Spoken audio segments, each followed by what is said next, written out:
दिनांक 9 नवंबर को Galleria market के पास एक बाइक सवार व्यक्ति जो कैश कलेक्शन का काम करता था, वो विभिन्न जगह से पैसा इकट्ठा करके और आगे अपने गंतव्य के लिए जा रहा था। तो अचानक एक मोटरसाइकिल पे 3 लड़के सवार थे। उन्होंने उसको रोकना चाहा और उससे वो पैसे का बैग छीनने की कोशिश की, और जब उसने पैसे का बैग उनको नहीं दिया या मोटरसाइकिल नहीं रोकी तो उस पर 2 फायर कर दिए, और वो फिर उसका जब असफल रहे उसको छीनने में तो वो मोटरसाइकिल पे सवार होके वहाँ से भाग गए, जिसके संबंध में हमने एक केस सेक्टर 29 पुलिस स्टेशन में दर्ज करके और उसकी इन्वेस्टिगेशन शुरू की गई। ड्यूरिंग इन्वेस्टिगेशन हमारी क्राइम ब्रांच सुशांत लोक DLF फेज 4 ने बेहतरीन काम करते हुए इसमें शामिल जो 4 लोग थे, 3 जो मौके पे उस बाइक पे सवार थे वो, और एक जो सूचना देने वाला व्यक्ति था, उनको सिरोल से गिरफ्तार करने में कल कामयाबी हासिल की। इसमें पूछताछ पे जो बात सामने आई, इनमें से एक व्यक्ति सुदीप नाम का, वहाँ एक ग्रोसरी स्टोर था गलेरिया मार्केट में ही, और उस पे ये काम करता था, और इसको इस बात की अच्छी तरह से पता था कि ये व्यक्ति जो है ना यहाँ से पैसे इकट्ठे करके कई जगह से और फिर आगे कैश कलेक्शन करने के बाद अपने वहाँ पे जमा कराता है, और रास्ते में इससे पैसे इस तरह से हम छीन सकते हैं। तो इसने अपने गांव के ही और लोगों से, एक जिसमें से इसका सगा भाई भी है, उनको इस तरह की बात बता के तैयारी करके और उन्होंने इस घटना को फिर अंजाम दिया।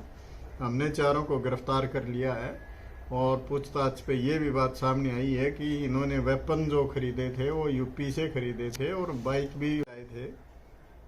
वो सारी चीज़ों को रिकवर करने के लिए अभी हम आज इनको कोर्ट में प्रोड्यूस करके इनका पुलिस रिमांड सीख कर रहे हैं, और उसके बाद आगे की इन्वेस्टिगेशन इसमें की जाएगी, और जो और भी कोई किसी की इसमें संलिप्तता पाई गई उसको भी, उसके खिलाफ भी कार्रवाई की जाएगी। कैसे योजना बनाई सर, कब योजना बनाई?